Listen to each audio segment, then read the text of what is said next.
오늘 출애굽기 20장 15절 말씀을 중심 구절로 삼아서 8계명의 교훈 함께 우리가 살펴보도록 하겠습니다.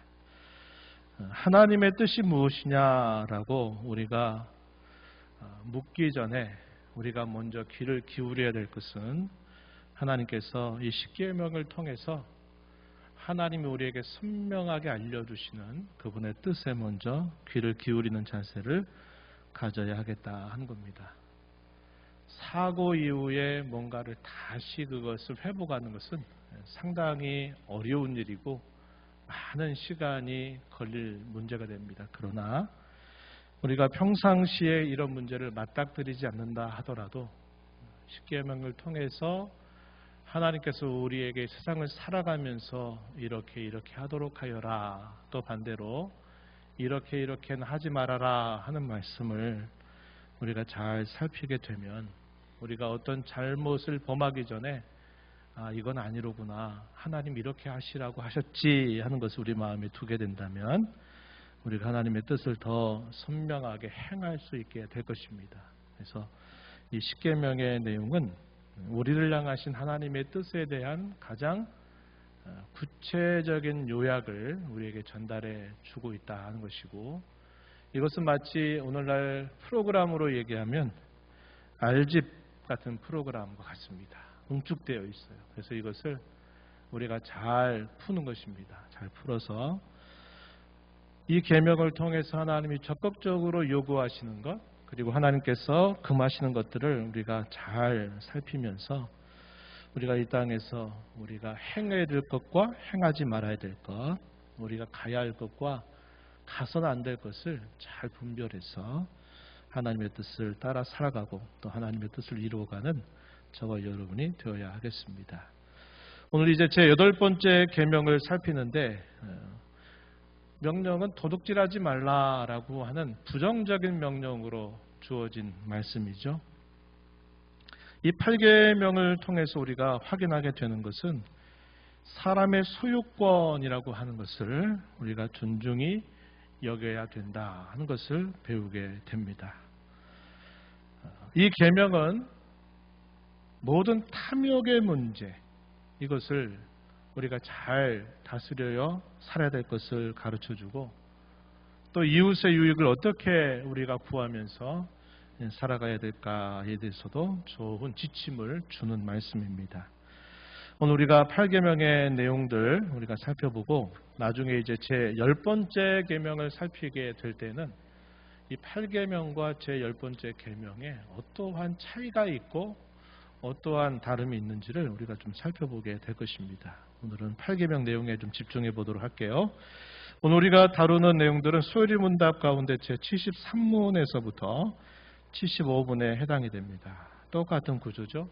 이 계명이 무엇입니까? 묻는 질문, 그리고 이어서 이 계명을 통해서 하나님이 우리에게 요구하시는 명령이 뭡니까? 이제 긍정 명령을 묻는 물음, 그리고 또 마지막에 가서는 그렇다면 어떠한 것들을 우리에게 금하십니까? 이 부정 명령에 대해서 우리가 살펴보게 됩니다. 한번 보시면서 답변해 보세요. 제 73문 묻습니다. 제 8계명은 무엇입니까? 제 8계명은 도둑질하지 말라입니다. 우리는 이 계명을 통해서 재물에 대한 생각을 잘 점검해야 되겠는데, 세 가지 모두 중요한 기준점을 한번 설정해야 될 것 같아요. 첫 번째는 뭐냐면 모든 재물의 주인이 하나님이시다 하는 사실입니다. 이 땅에 있는 모든 것들의 진정한 주인은 하나님이시다 하는 사실, 이걸 우리가 먼저 잘 염두에 두어야 되겠고, 두 번째는 그것을 하나님께서 우리에게 선물로 주셨다는 겁니다. 그래서 이 재물은 하나님께서 우리에게 주시는 선물이 되기도 한다 하는 사실이고, 마지막 중요한 하나의 중요한 조항은 우리는 하나님 앞에서 청직이라고 하는 것입니다. 모든 것들은 하나님의 것, 하나님께서 우리에게 주신 것은 선물, 우리는 이 땅에서 하나님 앞에 청지기로 산다는 것이 이 재물에 대한 생각을 가질 때 우리가 꼭 마음에 새기면서 우리가 살아가야 된다는 것입니다. 우리의 필요를 채우는 것을 뛰어넘어서 하나님께서는 이 재물을 우리에게 청지기로서 맡겨주신 일을 통해서 하나님이 우리에게 주신 사명 혹은 하나님의 뜻을 이루라고 우리에게 이것을 맡겨주셨다는 것을 우리가 꼭 기억해야 되겠습니다. 그 하나님의 뜻은 우리가 계속 마태복음을 통해 살펴가는 것처럼 무엇보다도 하나님의 나라와 그의 의를 구하는 삶이다. 하늘에 우리의 보화를 쌓는 삶이다 라고 우리가 정리할 수 있겠습니다. 그래서 하나님 이런 재물을 우리에게 청지기로서 맡게 하실 때에는 또 우리에게 원하시는 그분의 뜻 혹은 사명이 우리에게 함께 있다. 이 생각을 우리가 꼭 가져야겠습니다. 이에 대한 구절 두 개를 우리가 함께 살펴볼 텐데 시편 24편 1절 말씀에 보면은 이렇게 가르칩니다. 땅과 거기에 충만한 것과 세계와 그 가운데 사는 자들은 다 여호와의 것이로다. 그분의 소유가 아닌 것이 하나도 없다라고 하는 사실입니다. 그분이 이 땅의 모든 것을 없는 것으로부터 있도록 창조하신 분이시다. 우리 사람의 생명도 그러하고 이 땅에 있는 모든 재물, 재화 그런 것들도 하나님께서 우리에게 주신 것이고 다 궁극적으로는 그분의 것이다 하는 사실을 가르쳐 주죠. 욥기서 1장 21절 말씀 우리가 아주 많이 읽기도 하고 들었던 말씀입니다. 우리 함께 다시 읽어보겠습니다. 시작. 내가 모태에서 알몸으로 나왔사온즉 또한 알몸이 그리로 돌아가올지라. 주시니도 여호와시여 거두시니도 여호와시오니 여호와의 이름이 찬송을 받으실 지니이다. 아멘. 욥의 고백이었습니다. 욥이 가지고 있었던 소유와 재물을 치면 그도 하나님을 결국 욕하고 돌아설 것입니다 라고 도전했던 사탄의 도전에 대해서 욥은 결국 승리를 이뤄내죠. 그 승리하게 되는 중요한 고백이 바로 1장 21절에 고백된 내용입니다. 아무것도 가지고 온 것이 없었은즉 갈 때에도 아무것도 가지고 가지 않을 것이다 라고 말하면서 이 땅에 알몸으로 왔다가 훗날의 알몸으로 돌아가게 되기까지 우리가 취하는 것, 때로 우리가 취하는 것을 잃어버리게 되는 것, 이런 것들은 다 하나님의 주권이고 그분의 소관이다. 이렇게 고백하는 내용입니다. 주신 이도 여호와시요 거두신 이도 여호와십니다. 그래서 욥은 그러한 큰 상실의 고통 가운데서도 여호와의 이름을 찬송하는 놀라운 고백을 이루고 있습니다. 이것을 우리에게 가르쳐주고 있어요. 그래서 우리가 이 계명의 내용들을 통해서 이 중요한 사실들을 기초로 해서 이제 더 나아가면 이 계명을 통해 하나님 우리에게 요구하시는 것이 무엇입니까를 묻습니다. 제73은 제8계명에서 무엇이 요구됩니까? 함께 답변해 주시기 바랍니다. 제8계명은 우리 자신과 타인의 부와 재산을 합법적으로 획득하고 증식시킬 것을 요구합니다. 우리 자신뿐만 아니라 타인도 마찬가지라는 거죠. 부와 재산을 합법적으로 정당하게 올바르게 획득하고 증식시킬 것을 요구한다. 이렇게 풀어주고 있습니다. 이것이 적극적인 하나님의 뜻으로 우리에게 설명해 주는 말씀이에요. 이에 대한 근거 구절을 한번 보면 레위기 25장 35절 말씀에서 이렇게 말씀하셨습니다. 내 형제가 가난하게 되어 빈손으로 내 곁에 있거든 너는 그를 도와 거류민이나 동거인처럼 너와 함께 생활하게 해라. 이렇게 가르쳐 줍니다.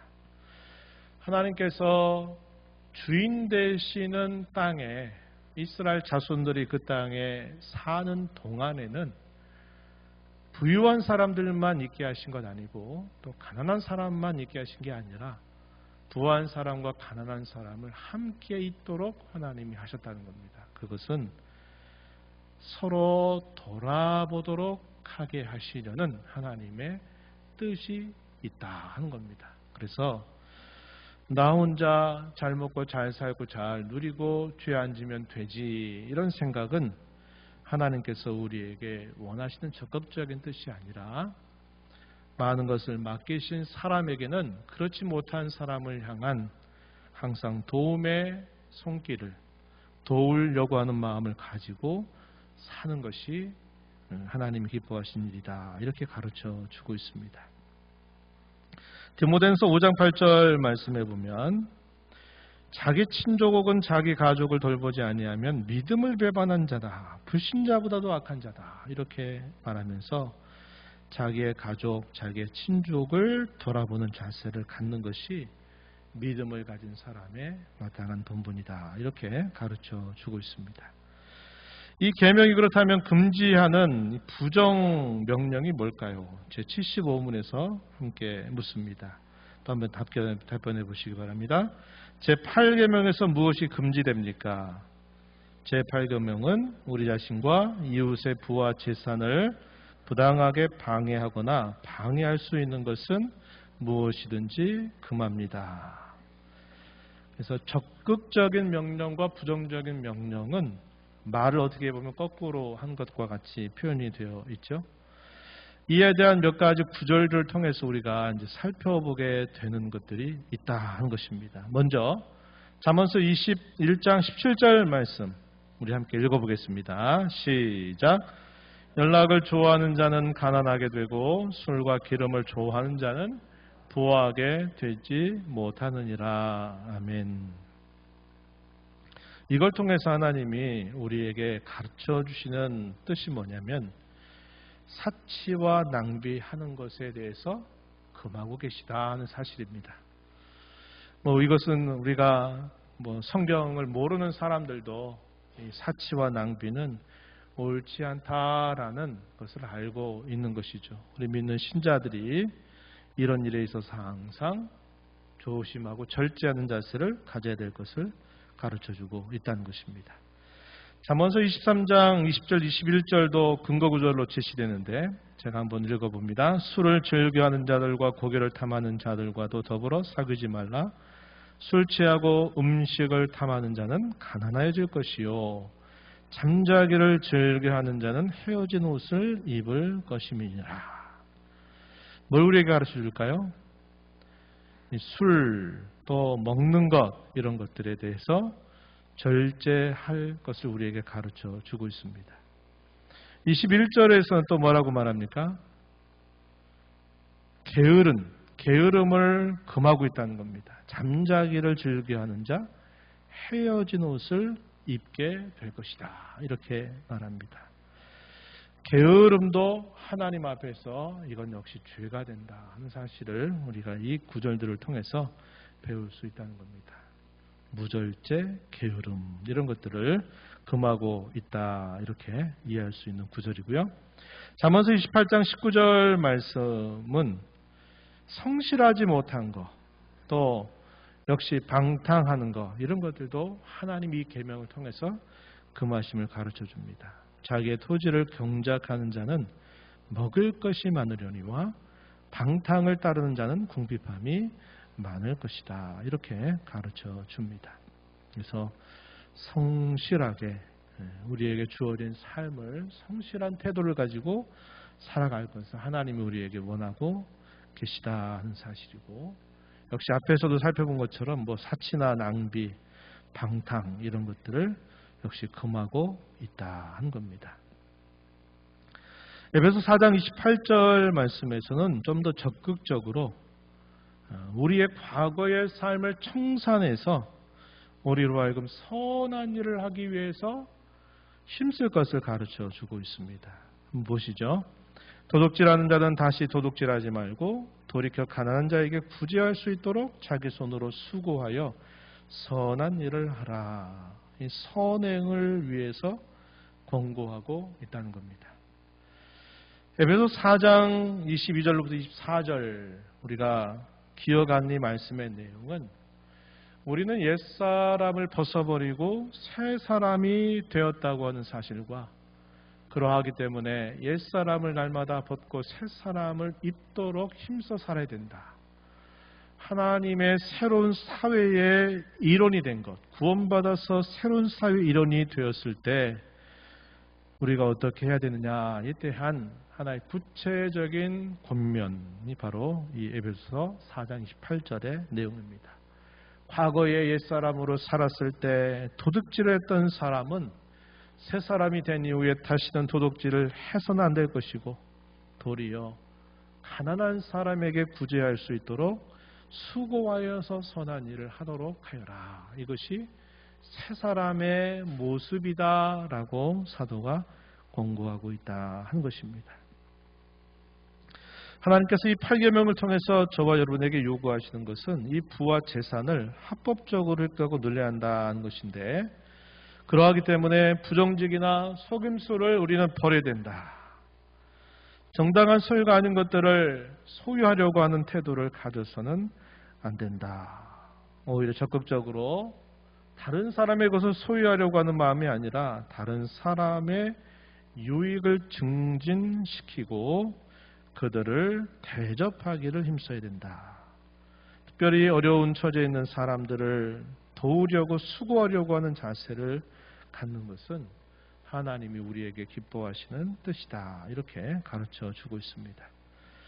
마태복음 7장 12절 말씀 보시면 율법이여 선지자다 이렇게 말씀하시면서 무엇이든지 남에게 대접을 받고자 하는 대로 너희도 남을 대접하도록 해라. 사도행전 20장에 가게 되면 바울 사도가 에베소 장로들과 만나 밀레도 섬을 떠나는 순간에 그들에게 당부하는 말씀이 있죠. 주 예수께서 말씀하신 바 받는 것보다 주는 것이 더 복되다 하신 말씀을 기억하여야 할 것이다. 이렇게 말해서 성도다운 삶의 적극적인 태도는 다른 사람을 대접하고 섬기는 자세를 갖는 것이다. 이렇게 가르쳐주고 있다 하는 것입니다.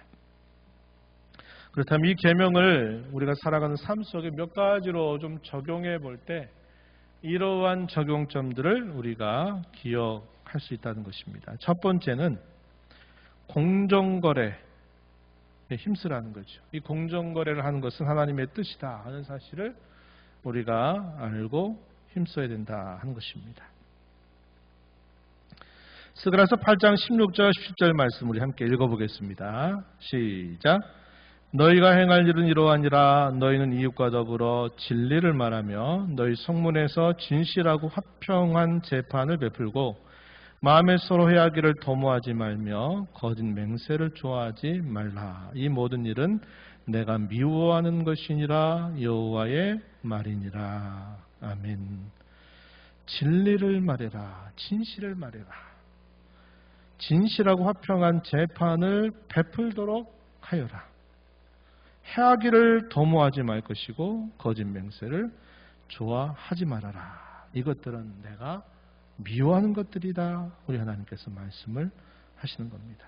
근데 우리가 사회 속에서 생활하면서 이런 문제들이 얼마나 많이 범해지고 있는지 우리는 매일 경험하게 되죠. 우리 자신 또한 잘 생각해 보게 되면 이런 문제에 나는 아무렇지도 않다라고 말하지 못할 만큼 우리도 늘 이러한 일에 부족함을 깨닫게 되고 고백할 수밖에 없는 내용들이 되는 것이죠. 진실을 말해라. 진실하고 화평한 재판을 베풀어라. 오늘 우리 사회 속에서 공공연히 차연되고 있는 이 불의한 재판이 뭡니까? 분명히 잘못한 것이 다 거의 다 인정이 되는데도 증거를 인멸해가지고 그 증거를 제시하지 못하게 한 겁니다. 증거물을 감추고 증거물을 공개하지 않고 그것을 가려가지고 심정적으로는 그럴 것이다라고 다 이렇게 보는데 중요한 건 증거물이 채택되지 않아가지고 결국 피해가는 그런 일들이 지금 우리가 살고 있는 이 사회 속에 얼마나 많이 있는지 모른다는 겁니다. 그런 것들은 사실은 불의한 재판에 동조하는 그런 모습이 된다 하는 것이죠. 그래서 이러한 일들이 우리가 살고 있는 이 사회 속에서 너무나 많이 일어나고 있고, 상업적인 거래에 있어서도 역시 이런 일들이 얼마나 많이 일어나는지 모릅니다. 거래하고 계약을 하고 또 수고한 대가에 대한 정당한 임금을 지불하는 것들, 이런 것들은 하나님이 이 8계명을 통해서 우리에게 요구하시는 하나님의 뜻이다. 세상이 어떻게 된다 하더라도 우리 믿는 성도들은 세상의 풍조에 같이 말려서 그렇게 할 사람들이 아니라 하나님의 뜻을 앞세우고 그 뜻을 따라 사는 일에 힘을 기울여 살아야 된다. 이것을 우리가 꼭 기억해야겠습니다. 두 번째, 이 계명을 적용하는 내용들은 절세하는 것들, 우리가 적절하고 합법적으로 어떤 세금을 절약하는 것은 뭐라 말하지 않겠지만 탈세하는 것은 합당하지 않다 하는 겁니다. 평상시에는 별 문제가 안 되는데 대개 이제 공직자가 되거나 한 나라의 장관이 될 때 계속 조사하는 게 뭡니까? 세금을 정당하게 올바르게 냈느냐, 아니면 그것을 속였느냐, 아니면 내지 않느냐 하는 것들이 중요한 하나의 그 판단의 근거가 되는 거죠. 세상에 공직자를 세우는 일에 있어서도 이런 일들이 대단히 중요한 하나의 요건으로 작용하고 있다 하는 것을 우리가 보게 된다면 우리 믿는 사람들은 이런 일에 있어서 합당한 태도를 가지고 사회를 살아가야 된다 하는 것입니다. 로마서 13장 7절 말씀에 이렇게 가르칩니다. 모든 자에게 줄 것을 주되 조세를 받을 자에게는 조세를 바치고 관세를 받을 자에게 관세를 바치고 두려워할 자를 두려워하며 존경할 자를 존경하라. 중요한 근거가 뭘까요? 모든 권세의 주인이 하나님이시고 세상에 속한 권세라 할지라도 그것조차도 다 하나님으로부터 주어진 위임된 권세이기 때문에 그러하다 하는 것입니다.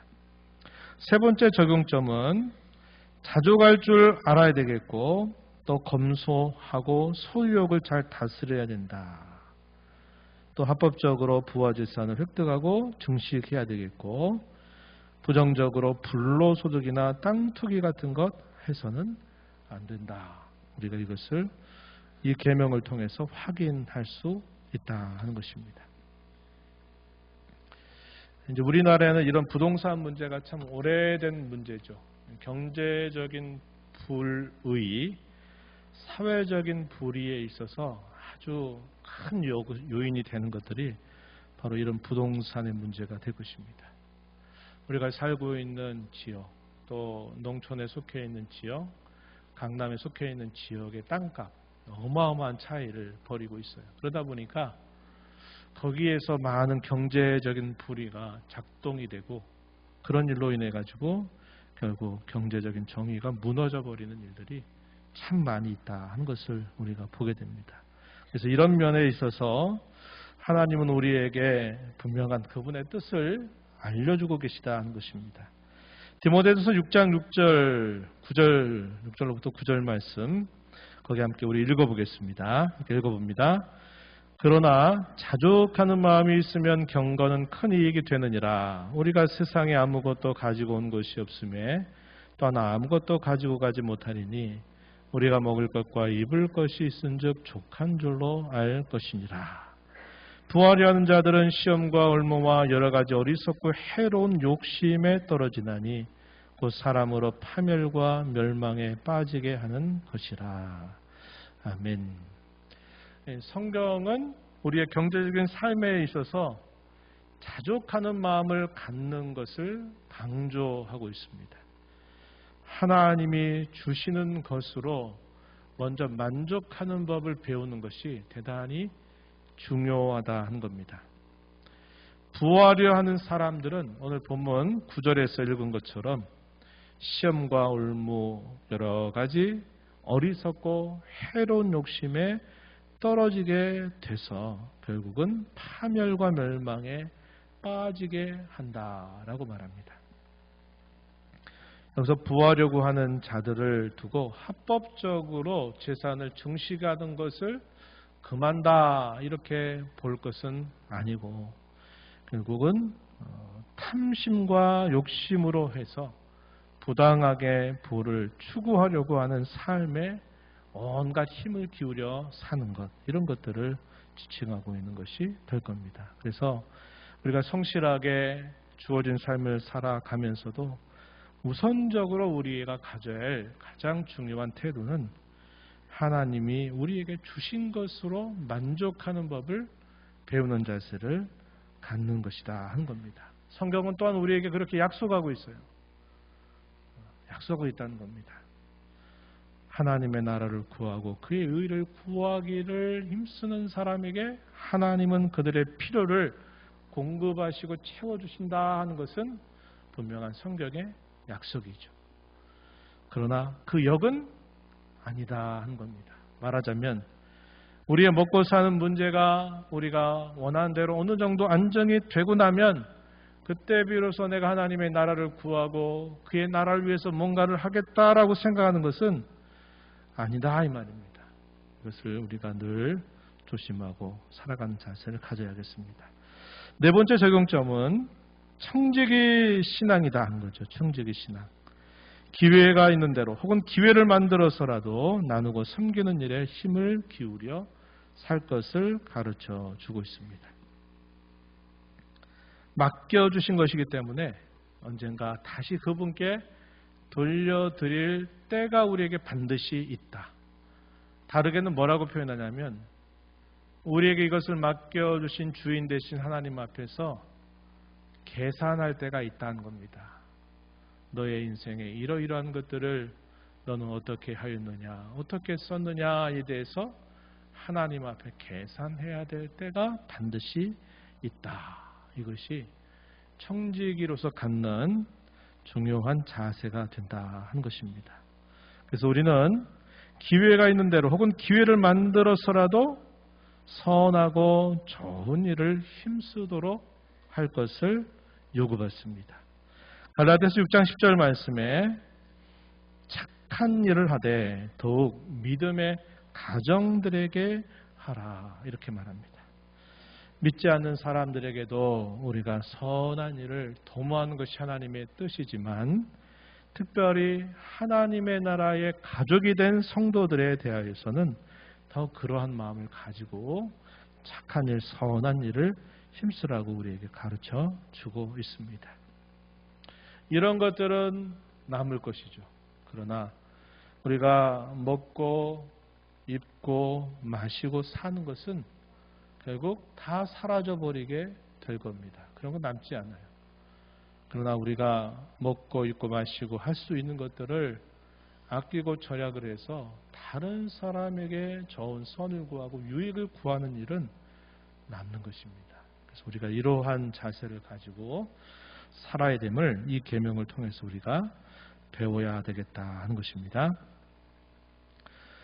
아까도 우리가 살펴본 것처럼 이 게으름과 나태함을 우리는 하나님 앞에서 죄인 줄 알고 우리에게 주어진 시간을 성실하게 살도록 해야 되고 우리가 이 땅에 직업을 갖는 것을 그저 먹고 살기 위한 생계 수단으로 여기지 말고 우리를 하나님이 이것으로 나를 부르셨다라고 하는 소명의식을 가지고 우리에게 주어진 일에 최선을 다하는 자세를 갖고 살아야 된다 하는 것입니다. 교회 내에서 돈거래 잘못해가지고 시험과 의무에 빠지는 일들 조심해야 합니다. 예전에 우리 교회도 그런 일로 큰 진통을 겪었다는 것을 제가 들었어요. 이런 일들 하면 안 되고 또 결국 그런 일을 하게 되는 것들이 다 정당한 소득이 아닌 그렇지 않은 소득을 기대하다가 결국 이런 일에 빠져들게 되는 경우들이 많기 때문에 이런 부분들에 대하여 늘 조심해야 되겠고 정직하고 진실하게 늘 매사를 살아가려고 하는 자세를 하나님 앞에 갖고 우리에게 주신 것으로 만족하고 욕심 부리지 않는 삶을 살아가는 저와 여러분이 되어야 하겠습니다.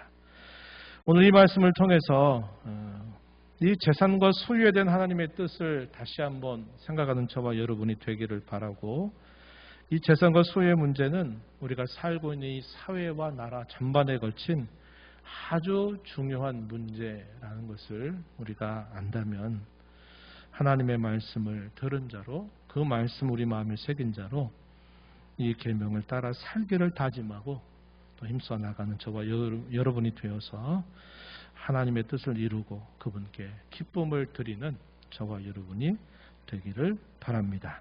기도하겠습니다.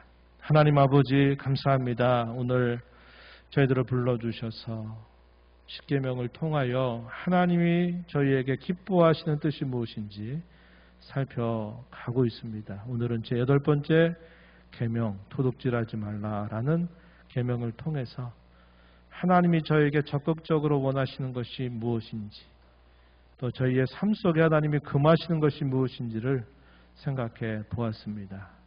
이러한 말씀들을 저희 마음에 새겨서 우리가 이 땅에 삶을 살아가는 동안에 처음부터 잘못된 길로 저희의 걸음을 내딛지 않게 하시고, 주님 기뻐하시는 뜻을 따라 저희의 걸음을 내어 걷어가게 하시옵고, 그 일을 통해서 하나님이 주시는 그런 은혜를 맛보며 전하며 살아가도록 저희들을 인도하여 주옵소서. 예수님 이름으로 기도하옵나이다. 아멘.